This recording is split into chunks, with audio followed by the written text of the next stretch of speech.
The morning Caleb Mercer disappeared began with the kind of clarity that makes risk feel theoretical. The sky above the San Juan Mountains stretched cloudless and wide. A polished blue dome without a single atmospheric disturbance in sight. Weather advisories across Colorado reported calm winds, stable pressure systems, and mild temperatures hovering in the low 70s. For seasoned hikers, it was the kind of forecast that required no second thoughts. For search and rescue teams, it was the kind of forecast that rarely preceded a crisis. Yet by nightfall, that same clear sky would hang over a mystery that no one could explain. Caleb Mercer was not impulsive, nor was he inexperienced. At 34, he had built a quiet reputation among his peers as someone methodical, disciplined, and drawn to structured challenges. A senior data systems analyst based in Denver, he approached outdoor recreation with the same analytical precision he applied to his profession. His hiking logs were detailed. His routes were mapped in advance. He carried layered clothing, even when temperatures seemed forgiving. Friends described him as someone who prepared for unlikely scenarios, rather than dramatic ones. The trail he selected that Saturday morning reflected that mindset precisely. The Silver Hollow Loop was widely regarded as one of the safest moderate trails in the region. Spanning just under 8 miles, it featured well-maintained markers at every fork, consistent foot traffic throughout daylight hours, and minimal elevation exposure. Families with teenagers frequented it. Solo hikers documented it on social media almost daily. Rangers described it as predictable. The path offered scenic overlooks without technical climbs, shaded stretches without dense forest entrapment, and clear sightlines across most bends. If a person were to vanish, statistically, this was not the terrain where it would happen. At 17 a.m., Caleb's vehicle entered the gravel lot at the trailhead. A mounted park camera recorded his arrival. The footage, later reviewed by investigators, showed nothing unusual. He exited his gray Subaru Outback, adjusted the straps on a charcoal hiking pack, checked his phone briefly, and secured the vehicle. His posture was relaxed. There was no visible hesitation, no scanning of surroundings, no indication of urgency. Other hikers arrived within minutes of him, some passing within a few yards. No one reported unusual interaction. The world around him moved in ordinary rhythm. Inside his pack were standard essentials: 2 liters of water, a compact first aid kit, a protein ration bar, a lightweight windbreaker, a satellite-enabled smartwatch synced to his phone, and a compact GPS tracker he routinely activated during solo hikes. His footwear was broken in but stable. He had texted his sister earlier that morning with a brief note about the trail and his estimated return time, consistent with his usual habit of accountability. There was no sign of distress in his digital communications. Financial activity showed no anomalies. His professional workload the prior week had been typical. In every measurable way, Caleb Mercer's life appeared stable. The first 3 miles of the Silver Hollow Loop wind gently upward through open pine stretches, before narrowing slightly near a ridge overlook. It was here that subtlety entered the narrative. At approximately 1:42 a.m., his smartwatch recorded a steady heart rate, consistent with moderate incline exertion. His GPS tracker marked consistent forward progression along the primary trail line. Other hikers later confirmed passing a man matching his description around that stretch. No one recalled anything distinctive beyond a brief nod in passing. The morning unfolded without friction. What makes the beginning of Caleb's disappearance so unsettling is not what occurred, but what did not. There was no sudden storm cell building across the horizon. No recorded wildlife alerts. No emergency distress ping from his satellite system. The terrain lacked the vertical drop-offs that typically account for fatal missteps. Rangers had not issued any temporary detours. Even the minor ravines off-trail were shallow and easily visible from adjacent path segments. Safety, in this context, was not assumed. It was reinforced by every available variable.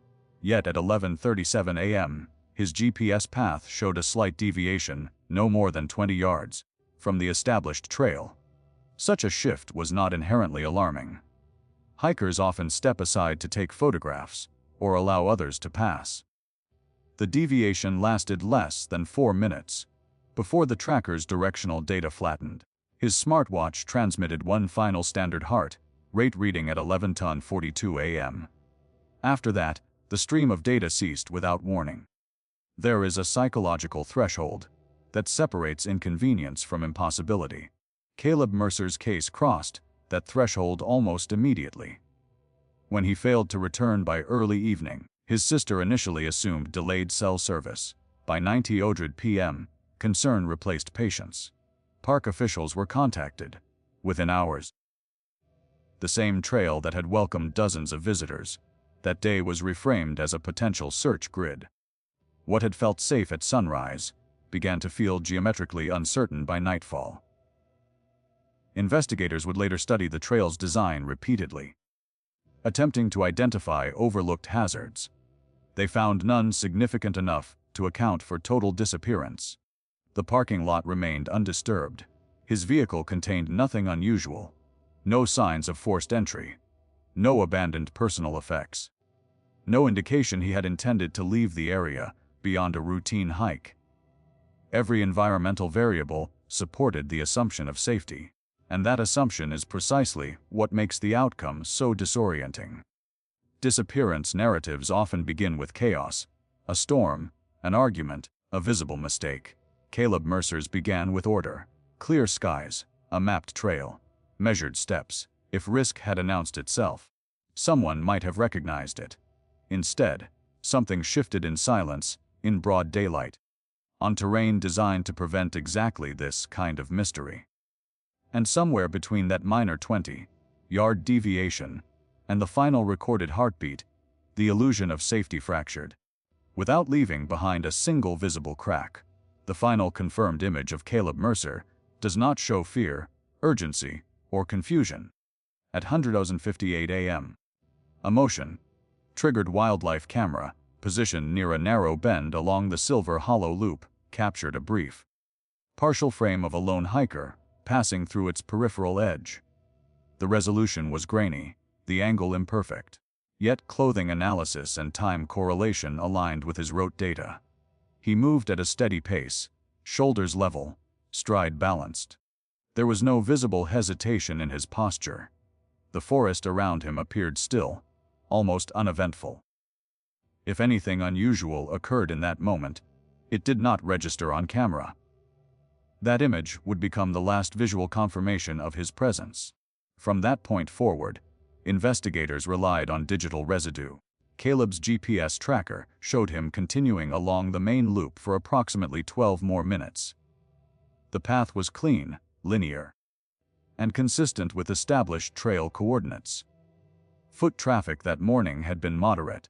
Other hikers were recorded entering and exiting the trail within similar time windows. Rangers later cross-referenced entry logs, vehicle timestamps, and voluntary witness submissions. No one reported seeing a confrontation, hearing a disturbance, or noticing a lone hiker leaving the path in distress. At 11:34 a.m., his tracker recorded a gradual reduction in pace, likely corresponding to the slight incline approaching mile 3.2. His heart rate, transmitted from his smartwatch, reflected controlled exertion. Then, at 11:37 a.m., the deviation occurred. It was subtle, barely perceptible when mapped against the broader trail system. His path shifted roughly 20 to 25 yards east of the main trail line. Not a sharp turn, not a retreat, just a drift, as if stepping aside briefly. The movement lasted less than 4 minutes. Minor deviations are common in hiking analytics. Individuals step off trail to photograph a viewpoint, tie a shoe, or navigate around temporary congestion. Investigators initially treated the shift as incidental, but what followed transformed it into the focal point of the entire case. At 11:42 a.m., his smartwatch transmitted one final biometric reading. Heart rate 112 beats per minute. Within normal range for moderate incline walking. No spike suggesting panic. No drop suggesting immediate collapse. Simultaneously, his GPS coordinate flattened, no further movement detected. The signal did not gradually weaken, as it would with battery drainage. It did not show erratic jumps consistent with device malfunction. It simply stopped updating. Signal cessation in wilderness areas can occur due to terrain interference. However, Silver Hollow's elevation and tree density did not create consistent dead zones. Other hikers' devices remained active throughout the day. Cell tower triangulation later showed Caleb's phone pinging normally until the final recorded minute. After that, silence replaced transmission. What unsettled investigators most was not merely the stoppage, but the absence of transitional data. There was no partial signal degradation, no emergency alert attempt, no triggered fall detection from his smartwatch. Modern wearable systems are engineered to respond to abrupt impact or unusual physiological change. Caleb's device registered none. It was as though the system powering his digital presence had been switched off cleanly and deliberately. Witness canvassing began within 24 hours. Hikers who had been within a 1-mile radius around 11:30 a.m. were identified and interviewed. Their accounts were consistent and unremarkable. Several remembered passing a man in a charcoal pack. Average height, focused forward. No one described erratic behavior. No one recalled seeing him leave the trail abruptly. The terrain at that section offered moderate visibility between trees, making sudden disappearance without observation statistically improbable during peak traffic. One particular detail began to draw attention. Approximately 200 yards beyond the deviation point, the trail narrows briefly before widening again near a small clearing. That clearing provides limited lateral access into lightly wooded ground sloping downward toward a shallow ravine. It is not concealed terrain, but it is slightly removed from direct sightlines. If Caleb had stepped further into that area, beyond the initial 20-yard drift, it might explain why no passing hikers noticed him immediately. Yet even that explanation introduced complications. There were no disturbed branches, no scuffed soil, no broken underbrush consistent with hurried movement. Digital forensics specialists later analyzed the raw GPS log file, rather than relying solely on mapped overlays. They searched for micro-movements between pings, timestamp irregularities, or interference artifacts. The data remained clean.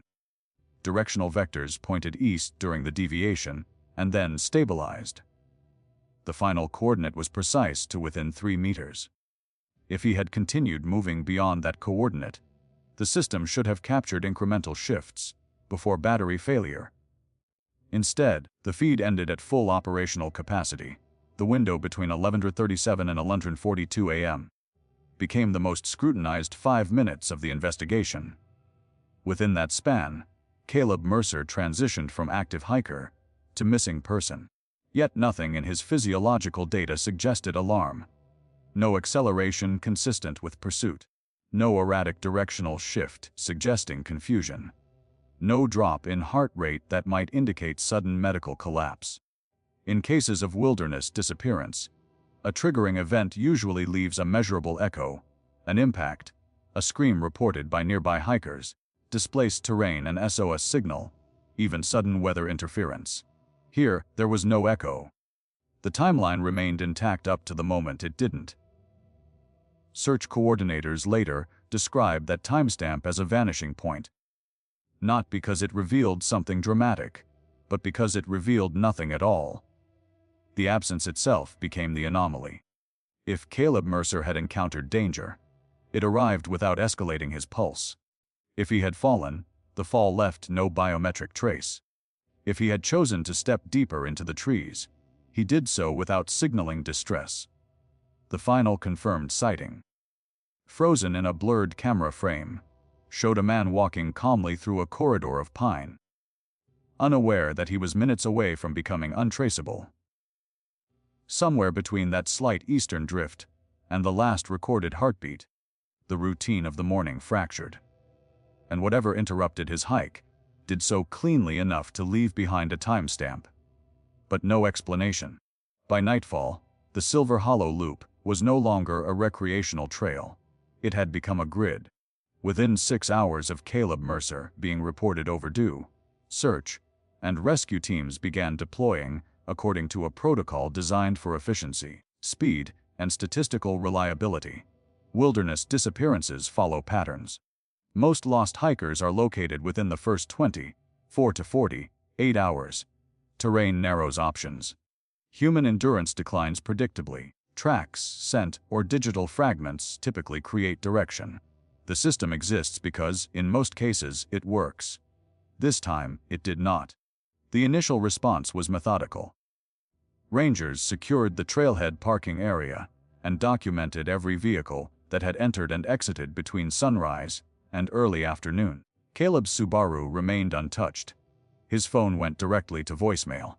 By 11:30 p.m., ground teams were dispatched with high-lumen headlamps, instructed to sweep the primary trail corridor, beginning at mile 3, the last confirmed digital location. Their approach was cautious but optimistic. Clear weather conditions meant no rainfall had disturbed potential footprints. Wind speeds had remained under 5 miles per hour throughout the day, minimizing scent dispersion. K9 units were introduced at first light the following morning. A scent article taken from Caleb's vehicle provided a baseline trace. The dogs followed a consistent line along the established trail for nearly 3 miles, before hesitating near the 20-yard deviation recorded in his GPS log. There, the trail became inconsistent. The scent did not extend deeper into the wooded slope to the east, nor did it continue forward along the main loop with clarity. Instead, it thinned, fractured, and dissipated within a confined radius of less than 40 yards. Handlers initially interpreted this as terrain interference. However, Silver Hollow's soil composition, packed dirt layered with pine needles, typically retains scent well in dry conditions. By midday, aerial resources joined the operation. A helicopter equipped with thermal imaging conducted low passes over the deviation zone and the adjacent ravine. The imaging detected no heat signatures consistent with a living body. Drones equipped with high-resolution cameras mapped the slope in grid formation, scanning for disturbed vegetation, fabric contrast, or reflective gear fragments. The footage returned clean. No visible slide marks, no broken branches, no sign of a fall trajectory. Statistically, injured hikers tend to follow predictable behavior. Disorientation often leads individuals downhill toward perceived water sources. Caleb's last known position sat near a gradual downward slope leading toward a shallow creek, approximately 300 yards away. Ground teams combed that corridor thoroughly. The creek depth averaged less than 2 feet at its deepest pocket. Its flow rate that day had been measured at low seasonal volume. Even if a fall had occurred near its bank, concealment without evidence would have been unlikely. No drag marks, no disturbed sediment, no personal belongings surfaced. By the 36-hour mark, volunteer numbers exceeded 60. Teams divided the surrounding forest into sectors, flagging trees systematically to mark completed sweeps. Search coordinators expanded the radius outward in concentric circles from the final GPS coordinate. Each sector was walked shoulder to shoulder at intervals designed to prevent blind spots wider than a few feet. The operation adhered to national search and rescue standards. Efficiency was not the issue. Coverage was comprehensive. What began to unsettle investigators was not what they found, but what they consistently failed to find. There were no torn fibers caught on bark, no snapped trekking poles, no misplaced water bottle. Even in cases where hikers intentionally attempt to conceal themselves, accidental traces remain. A misplaced step shifts gravel, a slide dislodges soil, a body at rest alters surrounding vegetation over time. Yet the deviation zone looked undisturbed, as though no one had entered it at all. At 72 hours, the tone of the search shifted subtly. Hope in wilderness recovery often declines after the 3rd day without contact. Dehydration, exposure, or injury typically produce secondary evidence by that stage. Medical consultants advising the operation confirmed that Caleb's carried water supply would likely have lasted through late afternoon on the first day. Without additional sources, his condition should have deteriorated gradually, increasing the probability of detectable movement or distress signals. None appeared. Investigators also examined the possibility of navigational error. Could he have entered the trail at a different junction and exited unnoticed? Trail cameras at secondary parking areas were reviewed. None recorded a matching figure leaving the loop. Vehicle logs showed no unexplained departures during the relevant window.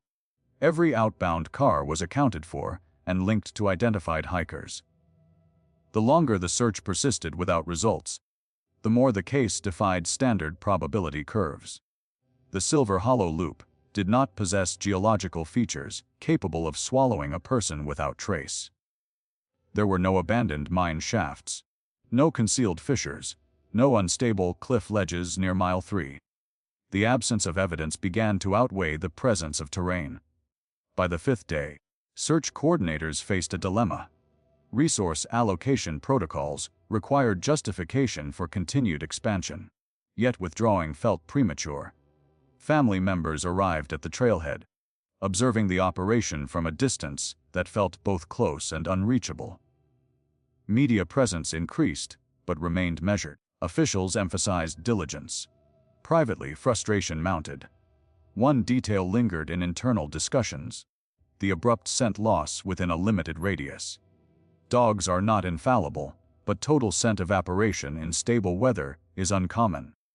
It suggested either rapid environmental displacement or an interruption inconsistent with voluntary wandering.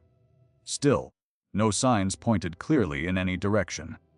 As daylight faded on the seventh day, flags marking completed search sectors fluttered against trees in silent rows.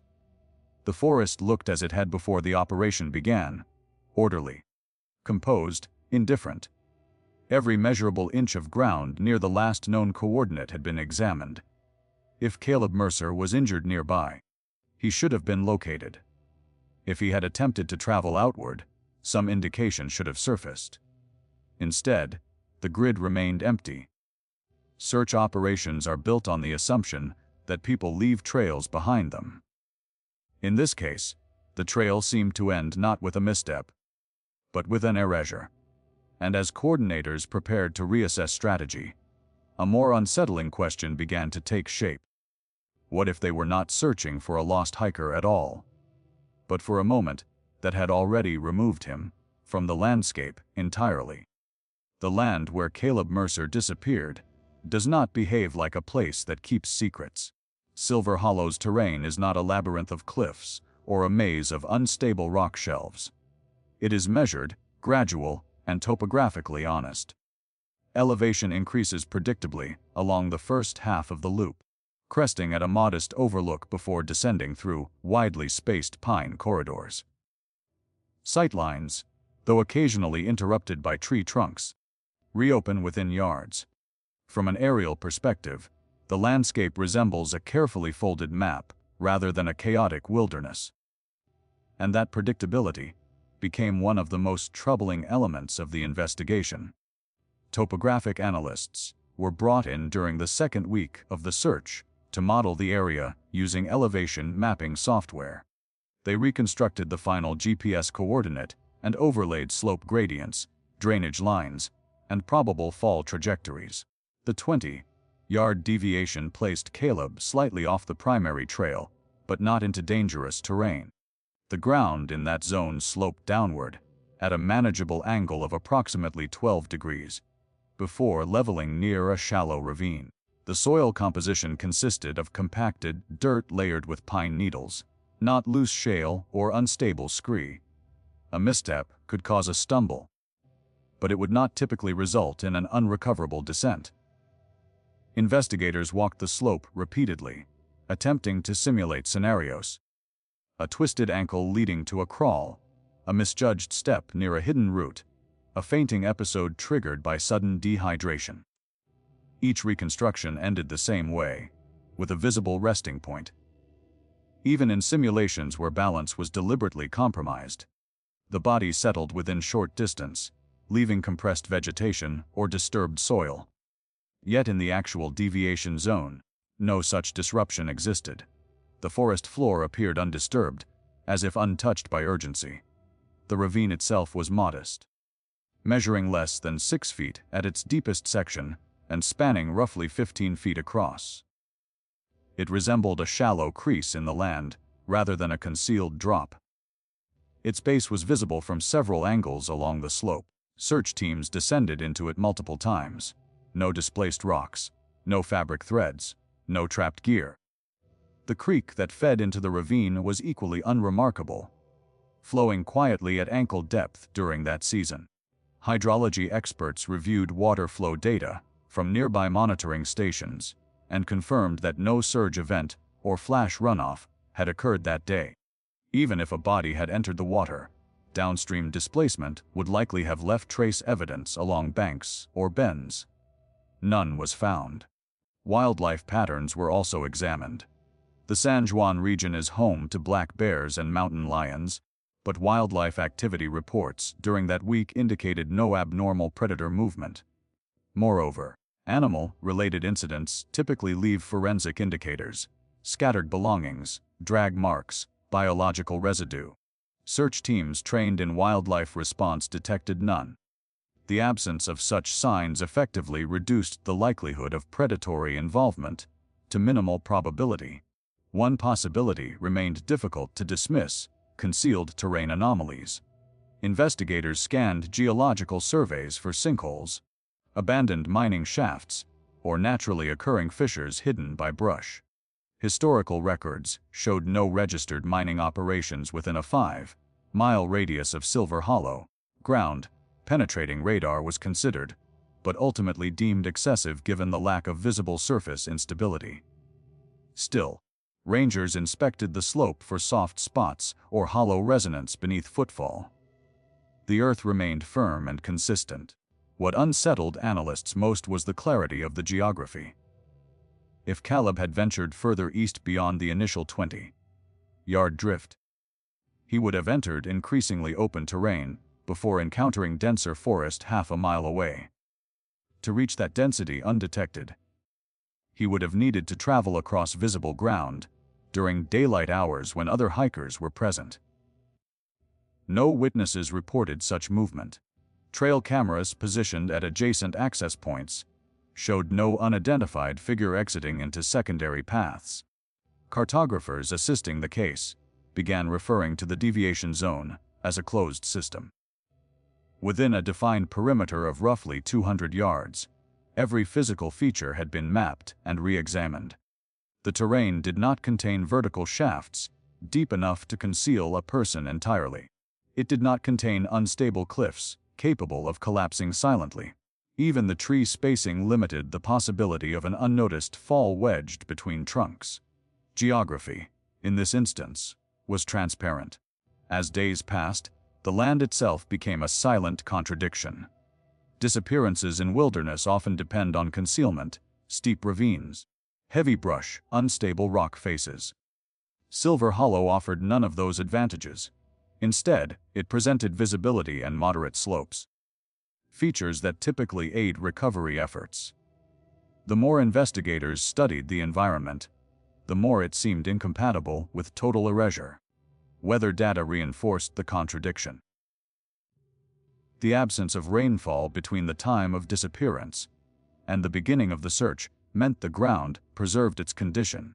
If Caleb had moved deeper into the forest beyond initial scans, footprints or compression marks should have lingered. Search teams documented the ground meticulously. Pine needles lay evenly distributed, undisturbed except by controlled search lines. There was no sudden break in pattern radiating outward from the final coordinate. In forensic geography, the concept of negative space becomes critical, the idea that what is missing can be as informative as what is present. Here, the missing element was disruption. No collapsed foliage, no altered terrain, no gravitational endpoint. It was as though the land, had refused to participate in the event entirely. As investigators stood at the deviation marker weeks later, they confronted an unsettling realization: the geography was not hiding Caleb Mercer. It was offering nothing at all. The forest did not behave like an accomplice. It behaved like an untouched backdrop. And if the land itself provided no mechanism for disappearance, then whatever interrupted his hike may not have relied on terrain at all, raising a question that would push the investigation beyond the boundaries of the trail itself. In a world where movement leaves data behind, Caleb Mercer's disappearance produced something far more disturbing than chaos. It produced silence. Not gradual silence, not fading battery levels or weakened signal drift, but a clean and immediate absence of transmission. In 2024, vanishing without digital residue is statistically rare. Phones communicate with towers. Wearables record biometrics. GPS devices generate directional trails. Even inactivity creates logs. Yet at 11:42 am, Caleb's digital presence ended with clinical precision. His smartphone, a late model device equipped with satellite-enabled emergency features, had maintained stable connectivity throughout the morning. Cell tower triangulation placed him consistently along the Silver Hollow Loop corridor. Signal strength at mile 3, historically tested within acceptable range for intermittent service. Strong enough for text messages, app synchronization, and location pings. For nearly 3 hours that morning, his phone communicated normally with nearby towers. Data packets flowed in routine intervals. Then, within a 60-second window, all outbound transmission stopped. Battery analysis revealed that his device held approximately 62% charge at the final ping.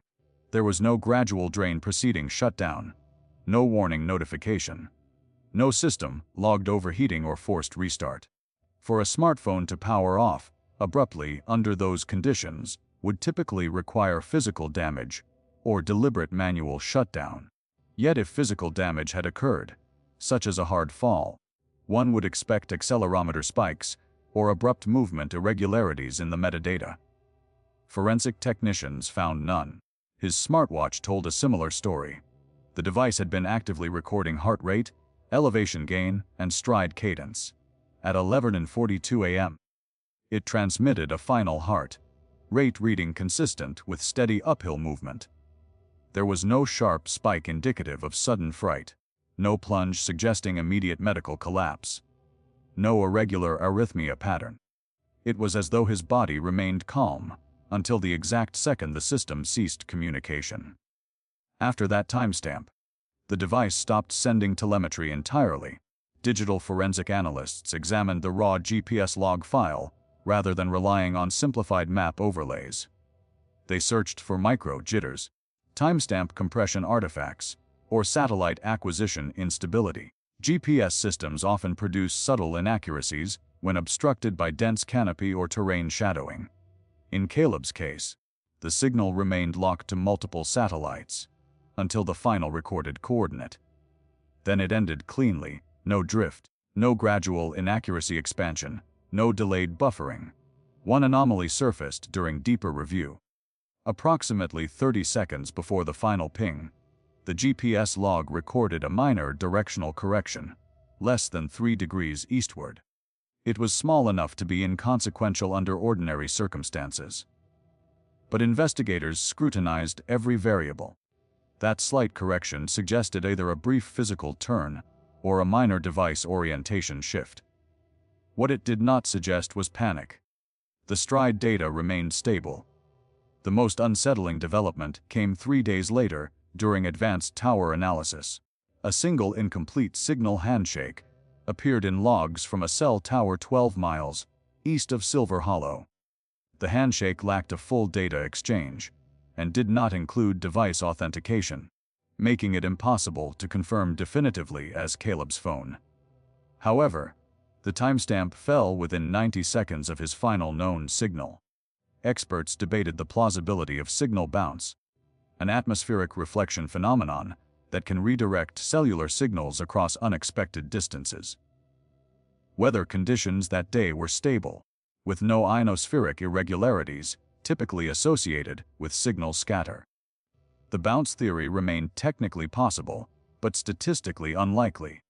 If the incomplete handshake represented actual device movement, rather than signal anomaly, it would imply rapid displacement beyond the hiking corridor within minutes. No known mechanism explained how that could occur without visible interruption or witness observation. There were no reports of low-flying aircraft, no authorized park vehicles in the area, no secondary access roads within immediate reach of the deviation zone. The geography made rapid ground transport improbable without crossing visible terrain. Forensic engineers also evaluated the possibility of deliberate signal suppression. Consumer-grade signal jammers are illegal and rare in recreational settings. Moreover, jammer interference usually creates noisy disruptions rather than clean termination. Caleb's data feed did not exhibit interference artifacts. It simply ended. His cloud-synced accounts revealed no outgoing drafts, no unsent emergency texts, no initiated SOS attempt.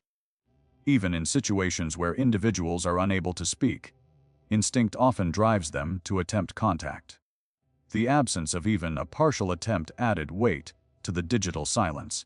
Modern investigations rely heavily on digital breadcrumbs because they reduce ambiguity. Phones rarely lie about movement. Wearables rarely misreport heart rhythm trends. When digital systems fail simultaneously without environmental explanation, the absence becomes its own anomaly. Caleb Mercer did not gradually disappear from the network. He was present, fully traceable, until he was not. As days turned into weeks, the digital silence expanded beyond raw data and into something psychological. Investigators accustomed to reconstructing events through metadata found themselves confronting a void. Every other hiker on Silver Hollow that day left a layered trail of location pings and time-stamped movement. Caleb's digital narrative stopped mid-sentence.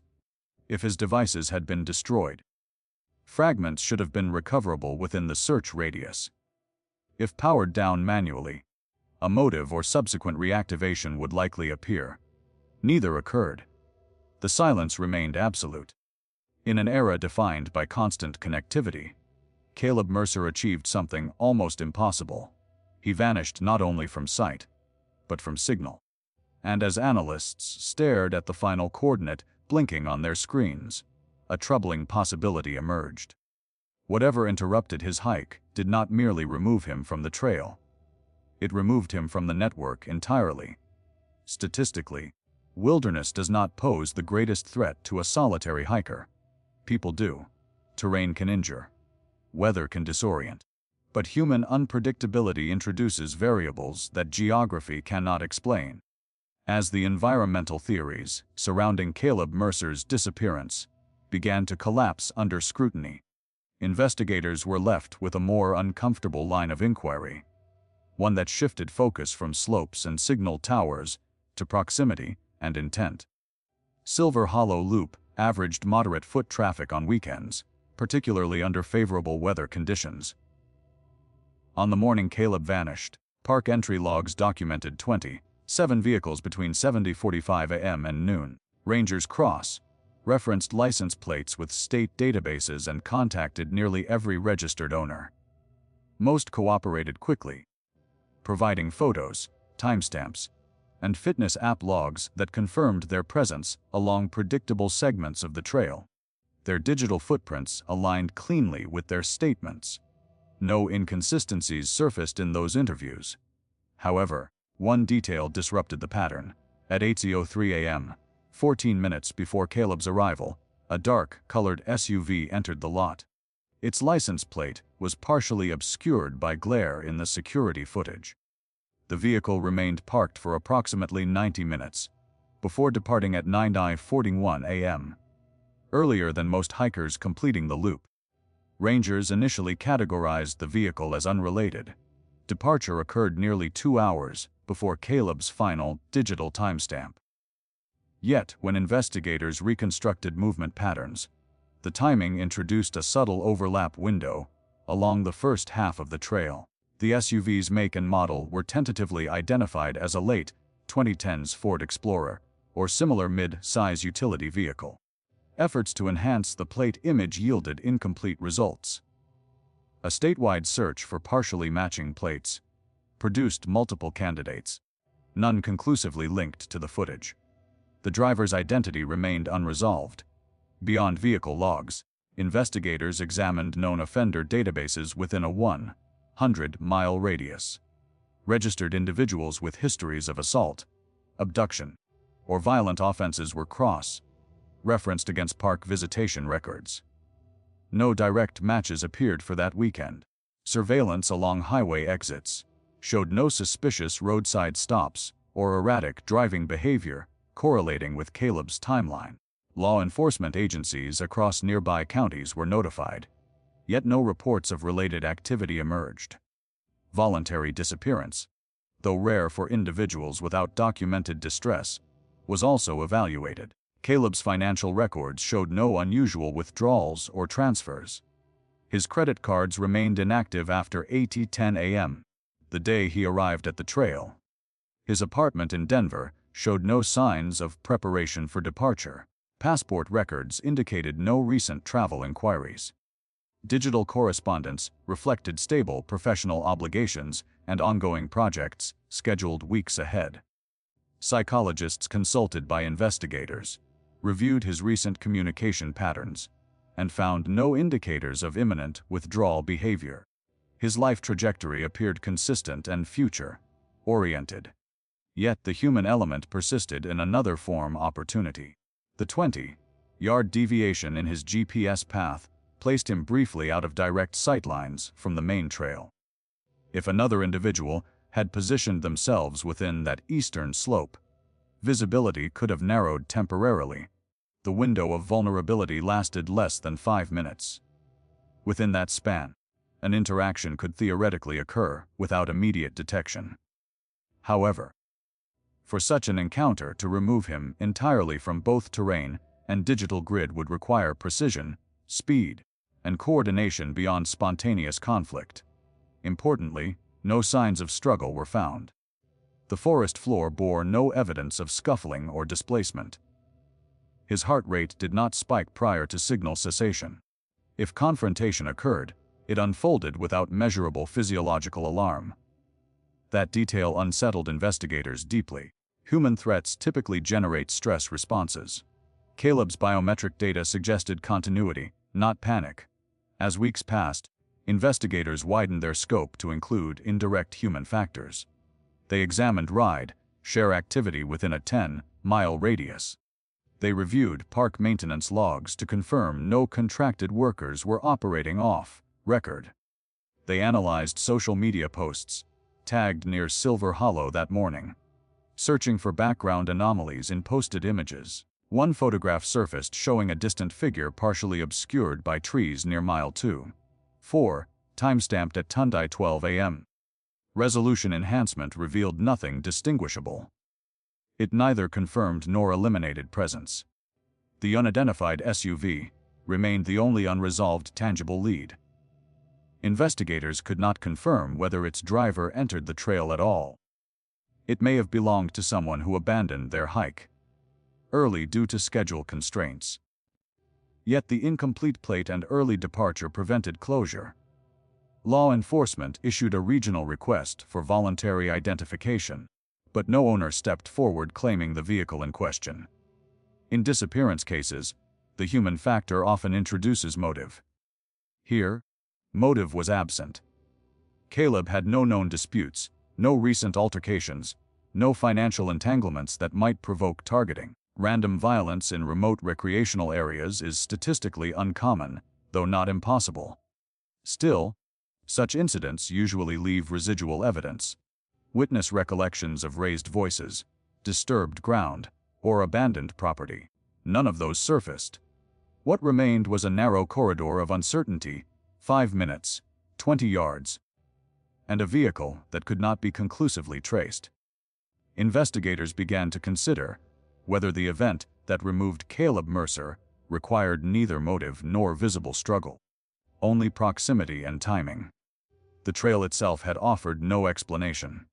The digital network had gone silent without distortion.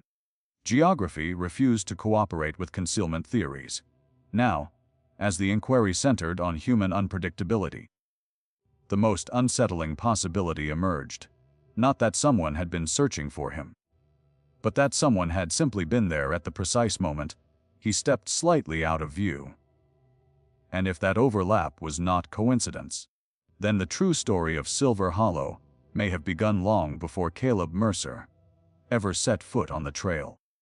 When a disappearance refuses to resolve within its original boundaries, investigators are forced to widen the frame.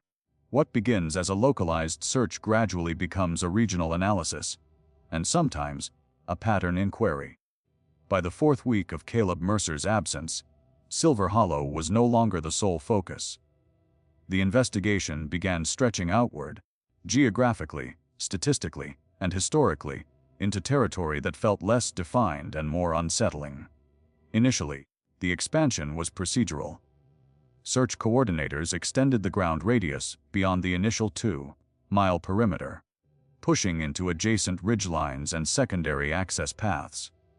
Although early sweeps had concentrated heavily around the last GPS coordinate, extended teams now evaluated connecting terrain corridors up to 5 miles outward. Mapping software recalculated hypothetical movement paths based on endurance projections, injury modeling, and disorientation scenarios. Each simulation ended with the same conclusion: had Caleb traveled under his own power for hours after signal loss, evidence should have surfaced by then.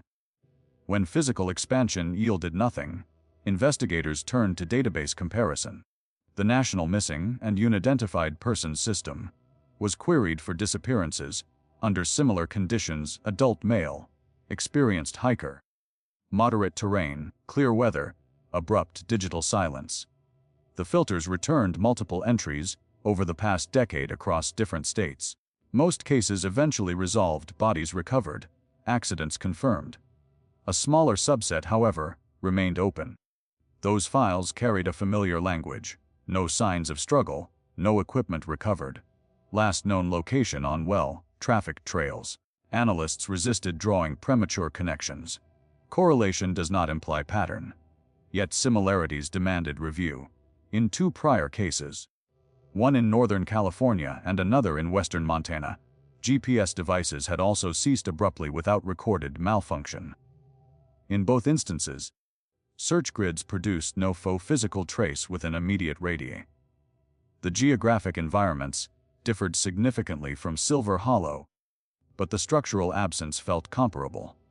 The media began to widen the lens as well. Regional outlets initially framed Caleb's disappearance as a tragic hiking mystery. As weeks passed without progress, coverage adopted a different tone, less about accident probability, more about unresolved anomaly. National outlets picked up the story, drawn by the contradiction between safe terrain and total absence. Public interest amplified digital scrutiny. Online forums dissected satellite imagery, mapped personal theories, and revisited older missing persons cases. Investigators monitored these discussions carefully, filtering speculation from potentially actionable information.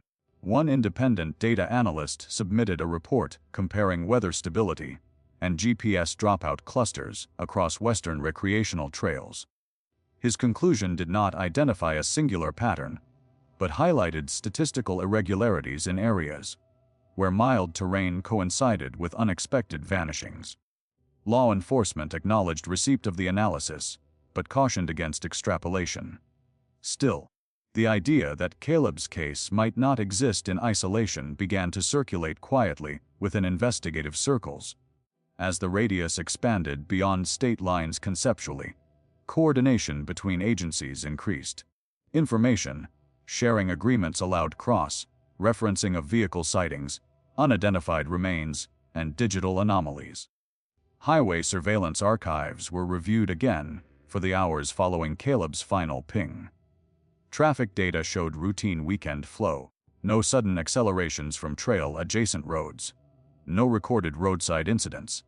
The dark SUV remained unclaimed, its partial plate number yielding no definitive match across expanding jurisdictions. Psychologically, expansion carries risk. The broader the inquiry becomes, the easier it is to dilute focus. Search commanders remained cautious not to abandon the primary location entirely. Periodic secondary sweeps of Silver Hollow continued even as national comparisons unfolded. Yet the emotional center of the case began to shift. It was no longer solely about where Caleb Mercer might be. It became about understanding the mechanism of disappearance itself. Time altered perception. At 2 months, survival probability calculations dropped sharply.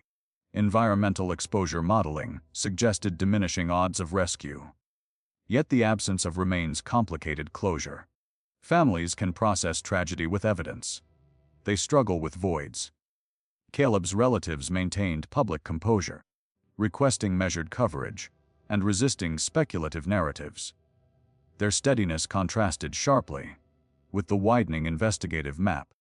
Data analysts revisited the incomplete tower handshake, detected 12 miles east of Silver Hollow, though previously categorized as inconclusive. Renewed examination attempted to correlate it with traffic camera timestamps along eastern highways. No matching vehicle linked to Caleb's description appeared within the relevant window. If displacement occurred, it left no synchronized trace. Investigators faced a difficult reality. The more territory they added to the equation, the less defined the case became. Expanding the radius introduced more variables but no clarity. The forest remained silent. The digital grid remained blank. The human leads remained inconclusive. By the 3rd month, official search operations scaled back to intermittent review status. The case transitioned from active field operation to sustained investigative monitoring. Yet internally, one consensus had formed. Whatever happened at 11:42 a.m. did not behave like a typical wilderness accident. The event appeared contained within a narrow temporal window, but its implications extended far beyond it. As analysts stared at national databases and comparative maps, a subtle question emerged, not about terrain or suspects, but about pattern recognition itself. If Caleb Mercer's disappearance aligned with others in structure, rather than geography, then perhaps the defining factor was not where he vanished, but when and how the interruption occurred. And if that invisible interruption had repeated elsewhere, unnoticed until now, then the expanding radius might not be large enough yet. Every unresolved disappearance narrows eventually to a single fracture in time. Not a day, not an hour, but a sequence of minutes where continuity breaks. For Caleb Mercer, that fracture lasted less than 5 minutes. It began at 11:37 a.m., when his GPS path drifted 20 yards east of the Silver Hollow Loop, and it ended at 11:42 a.m., when his digital presence ceased entirely. Everything before that window was traceable. Everything after it was absence. Investigators reconstructed those final minutes repeatedly, layering terrain models with biometric data and probabilistic simulations. At 11:36 a.m., Caleb's stride cadence indicated steady uphill movement. His heart rate held consistent at moderate exertion. The sky remained clear, wind levels negligible. At 11:37 a.m., the slight directional shift appeared, 3 degrees eastward. The movement was gradual, not abrupt, suggesting a voluntary step rather than forced displacement. For approximately 2 minutes, his tracker recorded minor lateral adjustment while maintaining forward motion. What might cause a brief, deliberate drift? Analysts considered environmental distraction. A scenic vantage point partially visible through trees. A need to step aside for passing hikers. A momentary pause to adjust gear. The terrain did not suggest urgency.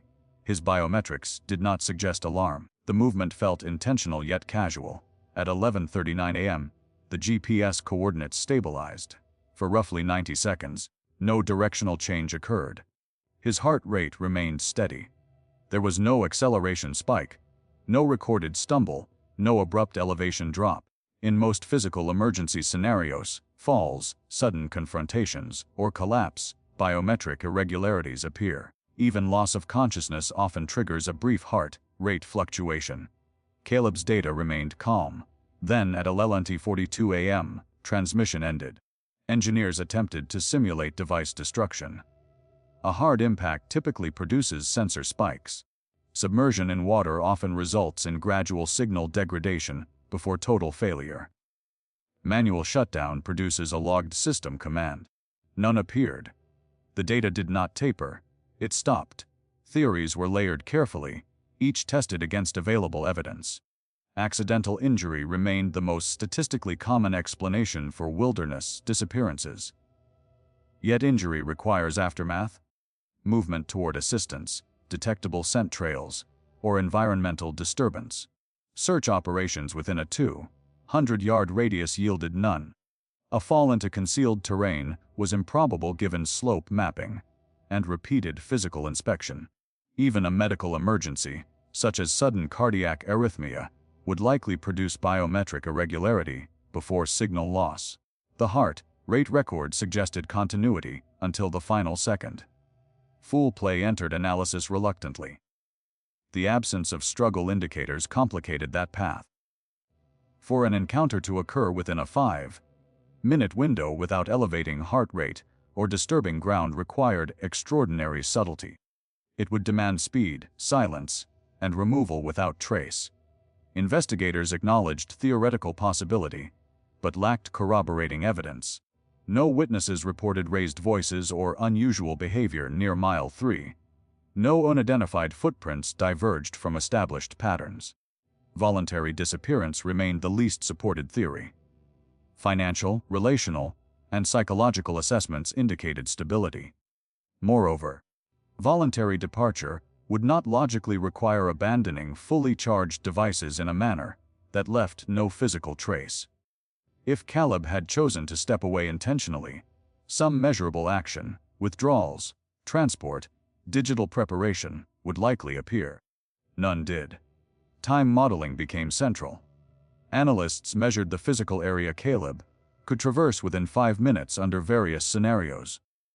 On moderate slope, an average walking speed would allow roughly 300 yards of travel. Even a brisk pace would not exceed 500. Each projected radius overlapped ground already searched extensively. Beyond that perimeter, terrain visibility increased before transitioning to denser forest nearly half a mile away. Crossing that open stretch unnoticed during daylight hours bordered on an improbable. One lingering anomaly remained. The incomplete cell tower handshake 12 miles east. If that signal reflected actual device relocation, it implied displacement at speed inconsistent with hiking movement. Yet no corroborating vehicle footage emerged within relevant timestamps. Without confirmation, the handshake remained an unresolved artifact, neither dismissed nor verified. As months passed, investigators refined the concept of the window itself. Rather than focusing solely on where Caleb went, they analyzed what changed within those minutes. Before 11:37 a.m., he existed fully within measurable systems, visual, digital, environmental. After 11:42 a.m., he existed in none. The interruption was total, not gradual. In forensic analysis, such abrupt transitions often suggest an external intervention. Yet intervention typically leaves signatures. Here, there were none. The land remained undisturbed. The air carried no recorded distress call. The network went silent without error code. Silver Hollow returned to routine within weeks. Hikers resumed documenting sunlit overlooks and shaded corridors. The deviation zone looked indistinguishable from any other stretch of forest floor. Pine needles settled into natural symmetry. Flags from search grids were removed. Only a subtle awareness lingered among locals who remembered the headlines.